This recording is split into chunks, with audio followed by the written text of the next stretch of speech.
400 qabar, miksija birħamfin, anġli u skeletri jinaqdu fl-imkien sabiex ifakru l-ola personaġġi tal-ordni. Dan u aktar dal-waqt.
Mal-Grammastri kellhom il-monumenti tagħhom fil-kappelli, il-kavallieri bl-ogħla karigi dawk li l-aktar għamlu suċċess bħal ġenerali tal-flotot, l-amministraturi, kellhom l-unur illi ikollhom il-qabar tagħhom propju hawnhekk taħt in-navi tal-Knisja Konventwali tal-Ordni.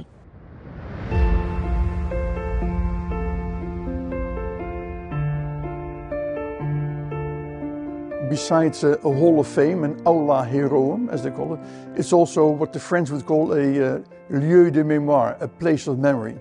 That is where everything in the church itself has to do with the memory of the order. Now we can particularly focus on the floor. It's what the people call the floor of floors. Other people call it the most beautiful floor in the world. And I haven't heard any comments yet that it is not. So till so far it stands.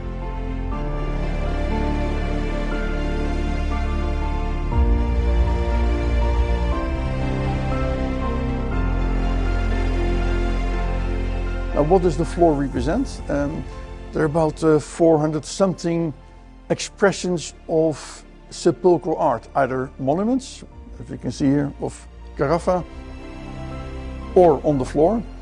And they all have the same idea in mind, that is to keep the memory alive.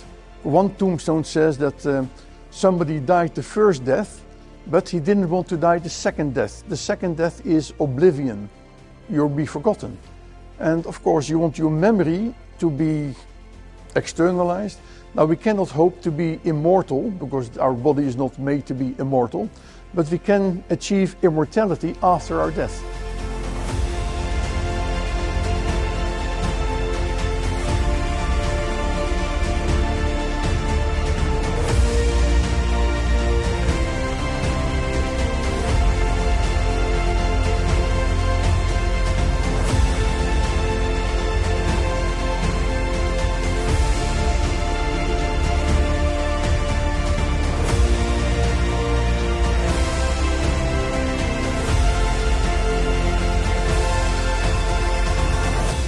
And these tombstones are part of this exercise of immortality of what the order stood for. Now, if you go around the floor, you see a lot of different expressions, but if you look at the structure, they're all the same. There are a lot of symbols. In the whole church, there are about 120 symbols available on the tombstones. They're not invented here. These are part of a larger artistic movement. We have books written by artists, among others Cesare Ripa, who produced a handbook for the artist how to deal with the Greco-Roman legacy of symbols. So you see symbols which are used in classical art, in Greece and in Rome, but here they get a special charge, that of memory.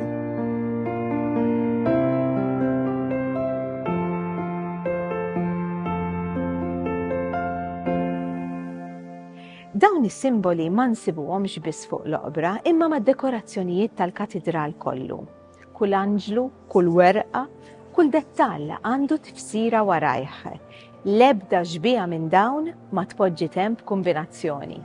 Is-simbolizmu beda għax il-riforma kattolika fl-aħħar konċilju li kien hemm qalu illi jiridu illi l-knejjes jikunu dekorati bl-isbaħ materjali u l-isbaħ materjali prezzjużi li jeżistu. Il-materjal l-iktar prezzjuż li tista' tgħid li huwa d-deb u għalhekk din il-Knisja hija miksija bid-deb. Mhuwiex biex wieħed joqgħod jiddekora biss, għax il-deb kien biex tonora l-Alla, ġifieri m'hemmx materjal iktar prezzjuż jekk trid tonora l-Alla. Ġifieri għalhekk hawnhekk huwa kollu miksi bid-deb, għax id-deb stess għandu s-simbolizmu tiegħu, għax id-deb jġibek taħseb fix-xemx, ix-xemx huwa dawl, bid-dawl toħroġ il-verità, ġifieri hemm simbolizmu sabiħ ħafna wara d-deb. Ukoll huwa materjal li anke jekk jiġi midfun għal mijiet ta' snin ma jiddeterjorax. Ġifieri huwa everlasting biex ngħidlek. Now we see the symbol of the cottonaires, the cotton plant, is really one of the new symbols in the church. We see it everywhere because it stands for benevolence, it stands for art, it stands for many good things in life. The family, of course, had large cotton fields in the New World and the Old World, so they were rather well off. And it all came to Malta, and that's why we see the cotton plant nearly everywhere. And sometimes, of course, the church is gilded, but the cotton plant would often be standing out in black. So you could within all the gold, you could see the cotton plant really standing out in black. And of course, the coat of arms of the Cottonaire family are in each pilaster and each column you find the coat of arms of the Cottonaires. Insibu il-pjanta tal-akkantus, kważi kullum kien ħatara xi werqa tal-akkantus, anka il-fjura tagħha insibuha wkoll imnaqxa fil-ħitan, għax l-akkantus il-pjanta tmut u terġa' tikber eżatti fl-istess post is-sena ta' wara. Jiġifieri huwa simbolu tal-eternità. Insibu wkoll il-weraq taż-żebbuġ għax huma simbolu tal-paċi. Insibu wkoll il-werqa randa, għax il-werqa randa għandha simbolizmu sabiħ ta' Vittorja. Dana l-istorja ta' Daphne and Apollo, fej Apollo bil-fors rrit jaħtaf il-Daphne u jagħmilha tiegħu u peress li jridet tibqa' verġni kif qabada saret siġra tar-rand. Jiġifieri il-Vittorja fil-fatt ma kienx tiegħu imma tagħha. U minn dak iż-żmien bdiet tintuża din il-werqa randa bħala simbolu ta' Vittorja. Ġifieri hija antika ħafna tmur lura għall mitoloġija Griega.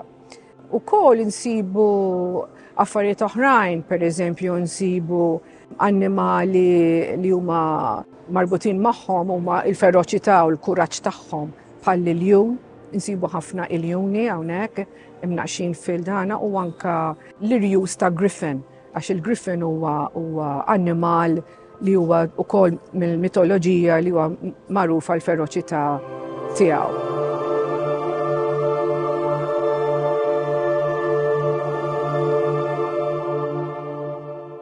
So the structure is you have a tombstone is dedicated to God, D-O-M it says, Deo Optimo Maximo, to God Supreme and Almighty. Then you get the person who is laying here, his genealogy, where he comes from, then what he did in life, his res gestae, his achievements, and his curriculum vitae, then how he died and when he died, if it was heroic or he was dying as an old man, but after a very exemplary life, because we're talking about exemplary figures here. And then, of course, who dedicated the tombstone and who paid for it. Often, the person laying here would have paid for it himself. One tombstone says that 20 years before his death, he had already prepared his stone. So that's, you have to look further ahead than this. So it's all of this, let's say, mentality of living well, dying well. Per bene vivendum, per bene moriendum. And that's what you have to do. You have to leave a legacy behind for the new knights to learn from you and to make sure they have a good example to form their own personality.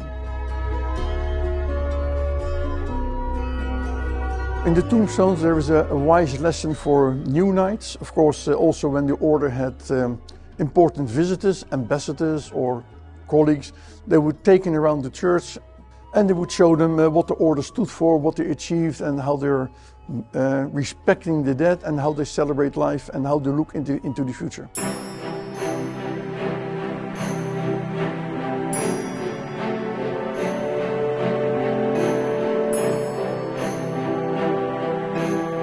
Dal-waqt se nitlu fil-workshop tal-marmista tal-konkatedral fejn se naraw il-proċess ta' kif jiġu restawrati l-oqbra. Iżda qabel se nkomplu nisimgħu lil Dr. Dane Munro li huwa l-awtur tal-ktieb Memento Mori. F'dan il-ktieb, Dr. Munro jagħmel traduzzjoni mill-Latin ta' kull skrizzjoni li hawn fuq kull qabar tal-konkatedral. Most of the tombstones have text. There are a few which do not have a text.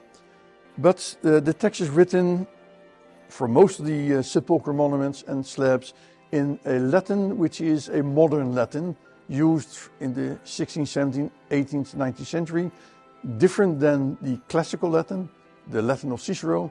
It uses modern dating. You see the word 1682. That is a departure of the past. Of course, there is some form of trying to go back to the golden age of Latin, but it's not necessary. Many people wrote Latin in those days, but there was not one method to learn Latin. So a German priest would learn a different Latin than a Spanish priest. And you can see the linguistic differences. Caritas is often spelled with a CA, but in some countries you have CHA. So you can already see, okay, this is not an Italian. It's probably more a German or a French person. And of course, they follow the structure, and there's always the same kind of structure of the name and the figure, etc. But the Latin, of course, is worth studying because the etymology of the words often change compared to the value they were giving and the meaning in the classical dictionaries. Now, some of them are in French. There are two in French, two in Catalan, and some of them have some Greek scribbling on them. The knights were not uneducated. It's also a sign that they keep traditions and they have education high in their life, because all the knights had to go through a school in Malta. They were not stupid, far from it, but some of them were better equipped to wield the sword than wield the pen. So there were many people who offered the services of writing text, mostly priests, and they all worked together to come to a fantastic result we have at the moment.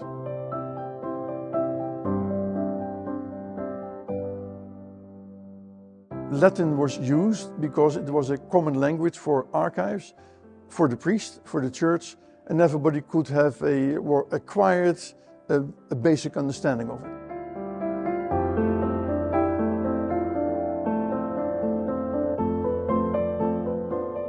Now, many of the tombstones are very iconic. They're a part, or let's say the consequence of a kind of competition, because everybody wanted the prayers of the visitors.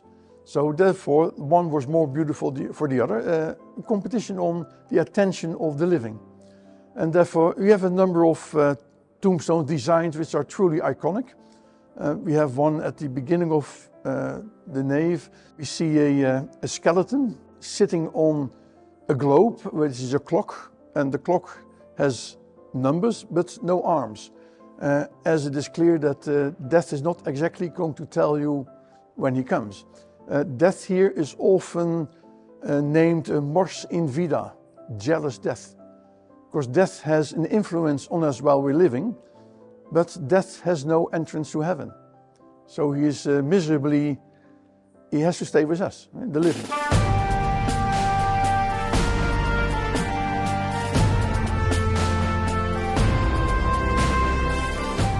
Then, of course, within the face of the clock, we see a part of the Mediterranean, the Western Mediterranean, where the Order of St. John policed the Mediterranean to keep the expansionism of the Ottomans in the eastern part.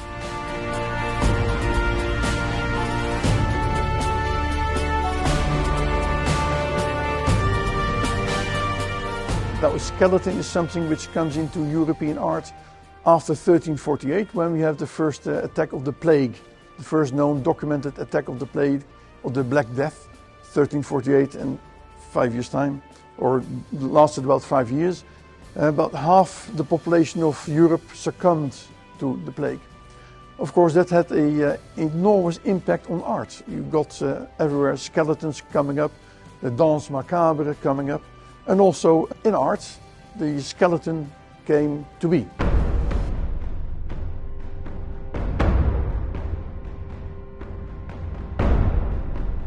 Daw il-skanetri kważi minflok simbolu tal-mowt jisom simbolu tal-ħajja għax għandhom ċertu movimenti vivaċi fihom.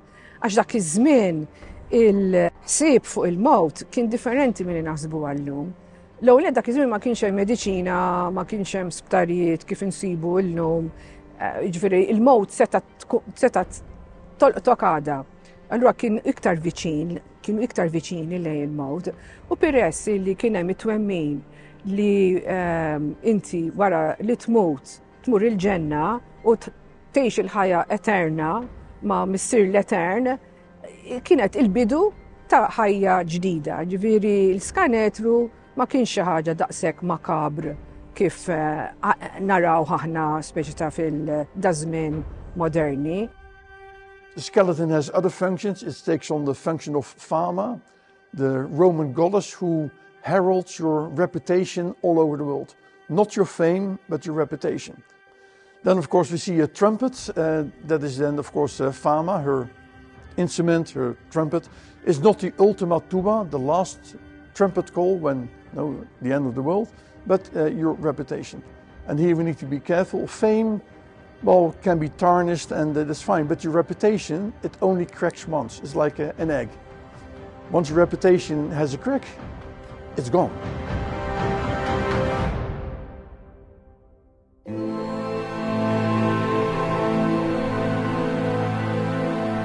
One of the more important symbols is charity. It forms part of the motto of the order, obsequium pauperum, care of the poor and the needy. So charity is unconditionally. That's why it's a mother holding her child at her breast. Breastfeeding is the ultimate act of charity. You help somebody to feed, which cannot help him or herself.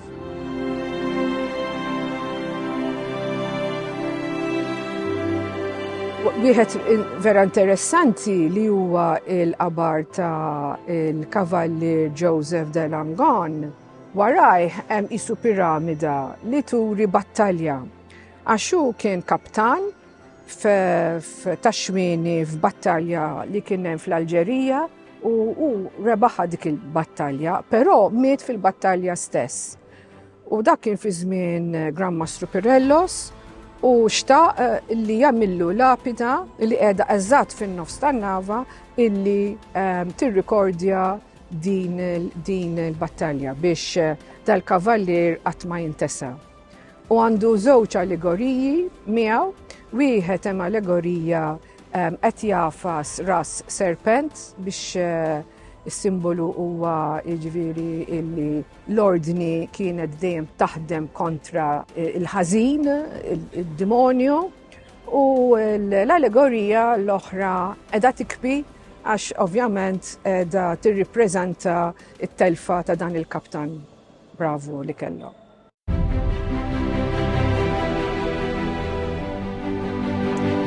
Lura taħt in-navi u t-teżor li qed nitkellmu fuq illum huwa proprju l-irħam tal-oqbra li nsibu fl-art tal-konkatedral. Teżor illi ta' bilħaq jeħtieġ illi jiġi preservat bl-aħjar mod ħalli jibqa' jitgawda mill-ġenerazzjonijiet futuri.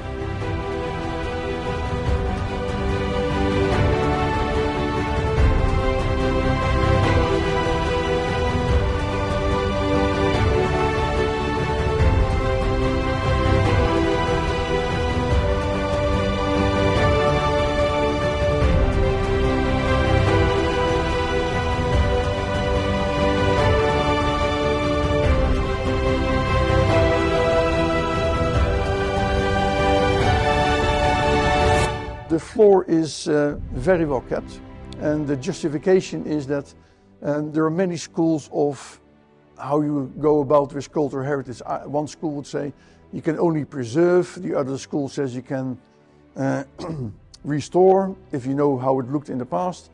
Other people are a bit more flexible. For instance, this is most of the tombstones are Baroque, and Baroque is the art of symmetry.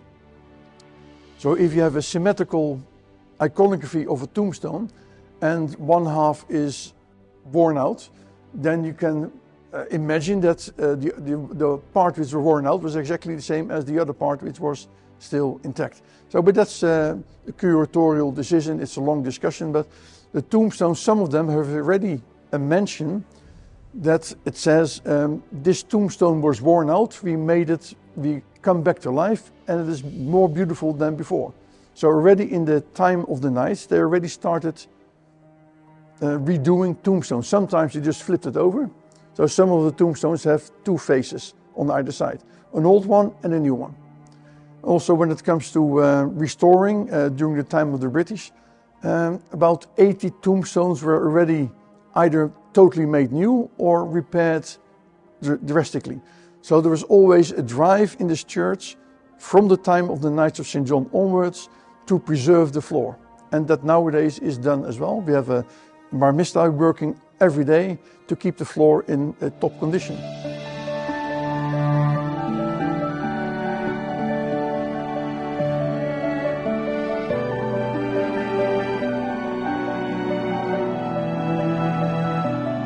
X-xogħol tiegħi jikkonsisti fuq restawr, l-iktar fuq il-lapidi fuq il-dieri, qiegħed nagħmel restawr fejn ikun hemm xi biċċiet nieqsin, insib it-tip ta' arħam bħala u naqtaħħa naħu mudell u ninterzja għax hawnhekk kollu interzjat fuq il-dieri.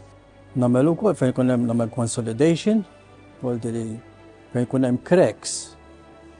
So nnaddafhom u nerġa' nimlih tip ta' polyester biex kemm jista' jkun inżommu fil-post ħalli ma jinqalax ġa biż-żmien hawnhekk jinqala. Allura nikkonsolidah ħalli kemm jista' jkun inżommu.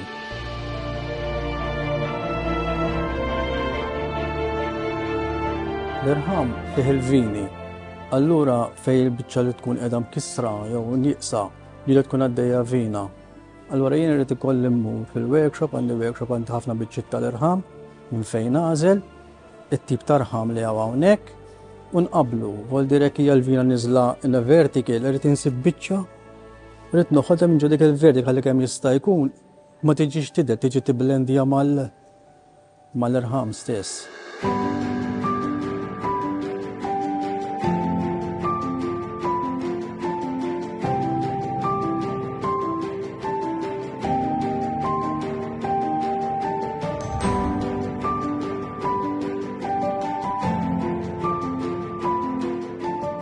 Dan huwa il-workshop tal-Konkatedral ta' San Ġwan, hawnhekk tinżel naħdem jiena biex infittex il-biċċiet li għandi bżonn. U niġi hawnhekk għal biċċa partikolari hija dija mudell, pereżempju, waħda mill-mudelli għandni kif naħdimha issa. U nfittex nara l-isem xi jkun u nara nfittex minn hawnhekk billi nxarbu daqsxejn ma jkunx ippolixjataw. Lura nxarbu biex ifittex il-biċċa li għandi bżonn. Ġieli tkun naqra diffiċli wkoll għax kont tisfittxexa bil-vini, jiena nimmarka l-vini minn fejn ġejjin biex inqabbel malli hemm diġà. Din hija partikolari dil-biċċa hija inkisret biċċiet u nqalgħu ntilfu l-biċċiet vera saru fraġli fuq il-dieri. Dawn huma l-partijiet mollijiet Voldi li l-injuħu minn ġo Katedral nġili nżomm xi ftit kważi jaqas xejn ma nagħmlu, anzi nżommhom. Għax dan ikun qed nagħmel rekord ta' before and after jiena. Daw il-biċċiet huma minn li bdilt hemmhekk u anke li kienu neqsin. Insib dit tip ta' rħama nimmarka.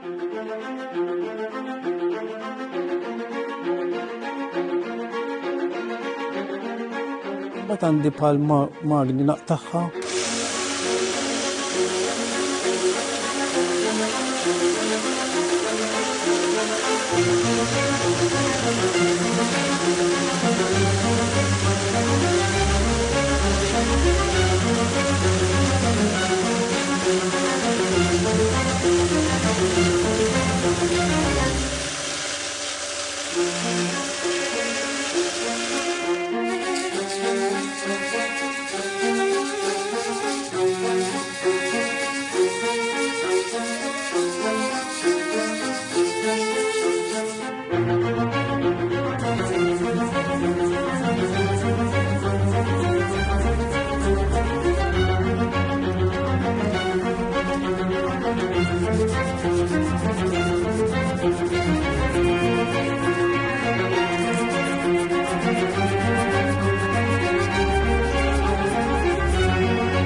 U l-xejnija u hekk ħareġ il-kulur propja tal-irħama. F'dan il-każ huwa ġalodissija ngħidulu dak.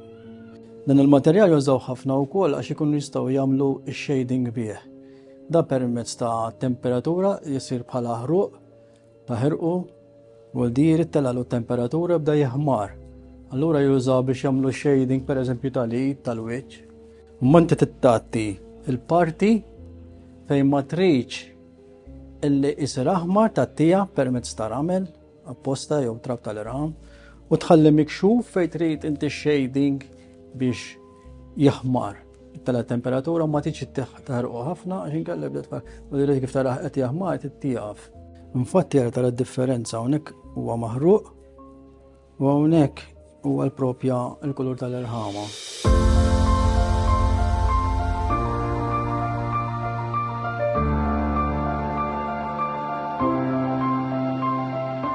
Kumma trid nerġa' niġi fil-post hawnhekk, niżel il-kubtejk hawnhekk tittaħdem hemm il-kubtejk u taħdem fil-post. Ma sarx naqelgħu. U doqgħod kemm jista' jkun bandi lima ta' dijamant dejjem tirraspa u kemm jista' jkun iġibha viċin. Ma jkollikx dak il-ftuħ.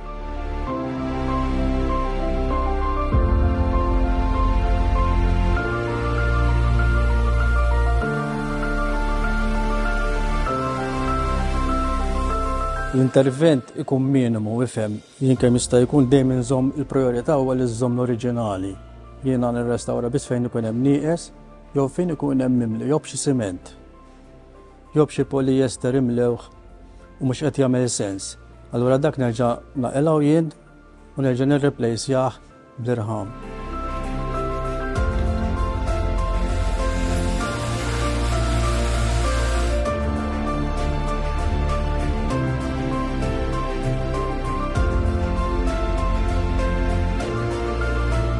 Bħala kollha aħna hawnhekk nużaw resin, tip ta' resin, tifhem? Mhux is-sistema l-iktar antika, nużaw is-sistema aktar moderna, iżjed jibqa' hemmhekk il-post imma xorta jkun reversibbli. Tifhem? Kemm jista' jkun għax din wkoll biż-żmien hawnhekk dan imwaħħal tip ta' kollha tas-siġar kalafoni jgħidula bħal ta' bix-xama u biż-żmien ġieli bil-movimenti taqta'.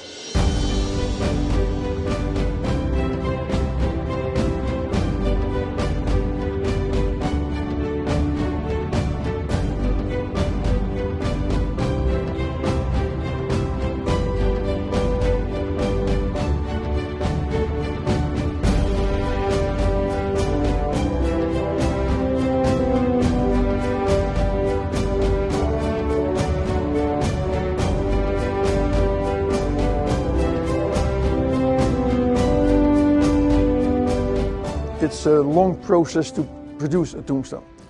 You had to find an artist, you had to negotiate a price and the delivery date, and you had to deliver a cartone, you had to deliver a piece of work, a sketch of how you wanted your tombstone. Then the marmista would look for the marble, and sometimes we have some evidence that sometimes various parts of other tombstones were used. There's a sample in the Chapel of Italy where the top part is kind of a Mannerist stone, Mannerist quality, which is early, and the bottom part is more a Baroque quality. And they were made to measure together, so that's an exception, but it shows that marble is rather a flexible material.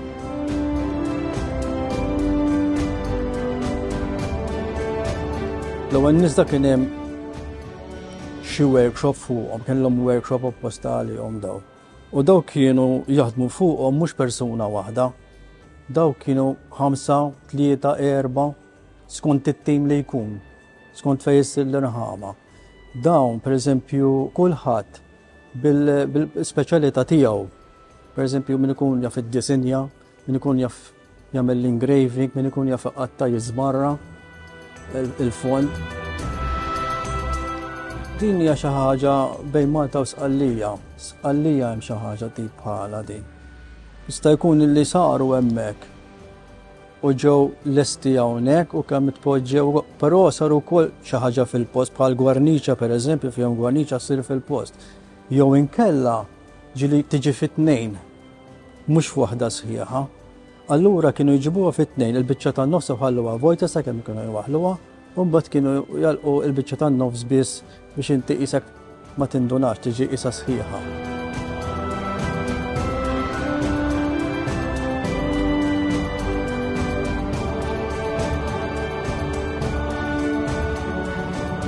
Tina tkun irħama sħiħa lapida, tkun bej wieħed u ieħor fiha metru u nofs, tifhem tkun ħoxna xi 7 centimeters. Daw kienu jagħmlu d-disin, tifhem? Kienu jħaqqu tkun bajda, Bianco Carrara, l-iżjed huwa kollu Bianco Carrara kważi jew, tkun solid.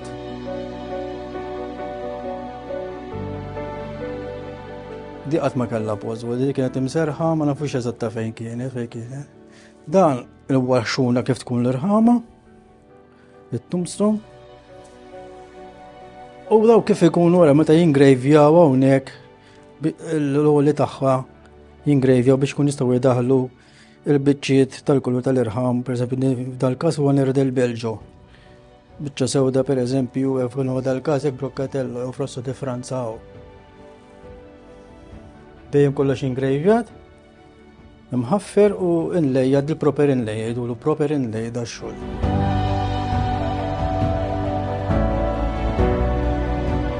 Apart il-biċċiet sħaħ bil-kulur, l-irħama jkollha wkoll linji rqaq li jgħinu biex joħorġu d-dettall tal-fattizzi u tal-wiċċ. Dawka jiġu jitħaffru biskarpell, ikun irqiq mazza u jagħmlu il-profili, l-ċuħoda u anka l-iskrizzjonijiet. Kienu jitħaffru bl-iskarpell, l-ħozzuhom ovvjament, jitħaffru bl-iskarpell bat kienu jimlewhom bil-Kalifornja li qed ngħidlek kollha bil-kulur iswed pereżempju. Għal dawk fejn għandek il-profili.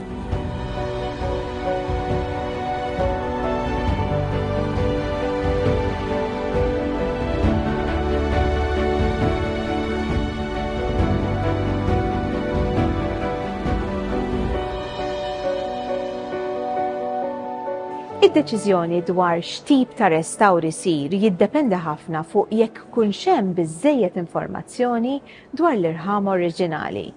Jekk lin fejn għadu jidher inkun nista' għax inti qed tara, allura fuq qed timxi qiegħek fuq l-artist li jkun għamilha, imma fejn ma jkunx għadu jidher ma nistgħux nagħmlu xejn.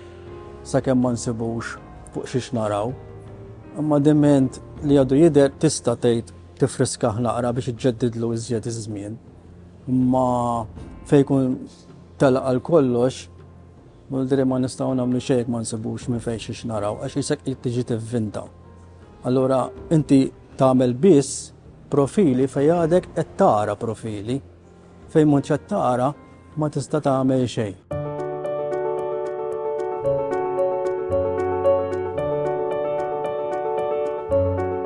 Now, standing on tombstones is typically a thing of the Catholic world. When we stand on a tombstone, we make the sign of the cross, then we fulfilled our contract with the person commemorated here. So I gave him a prayer, that is, I helped him with his time in purgatory, because the whole church is also steeped in the idea of the circle argument of purgatory. We, the living, pray for the dead. When the dead are in heaven, they pray for us. And that is a nice circle to continue. So I have to respect the person here. I said my prayer, or made the sign of the cross, then the person allows me to stand on this tombstone, the highest form of humility. I can stand on this tombstone, I can read, I can admire the art, I can discuss things which may be not related to this person. And there's a difference with, for instance, the Protestant world. Protestant visitors need some explanation about this floor. You can walk on them. You can walk on it. It's now a museum, so there's no religious connotation basically when the church is a museum during daytime. So there is a different world view on how to treat the dead. It's respectful to stand on the tombstone once you made the contract.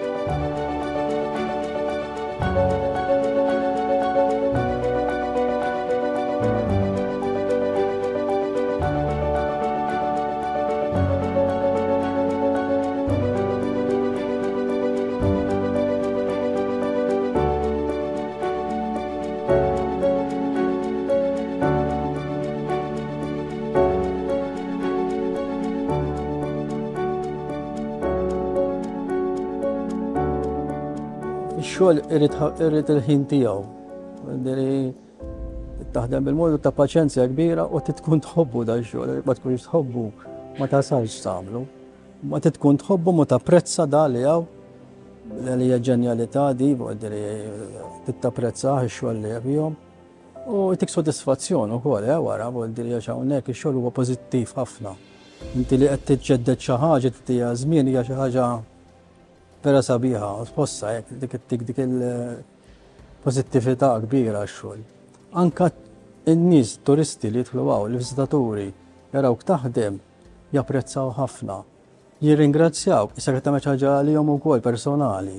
Għas kemm jgħidu biex sabiħ ħafna, tik sodisfazzjon ħafna bi. U għalhekk taħdem u tiġi għax-xogħol. Kważi laqqas nħoss niġi għax-xogħol, laqas kemm naħobb ix-xogħol nagħmel.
Fl-episodju li jmiss, relikwi, paramenti sagri u parti minn bastiment tal-kavalleri.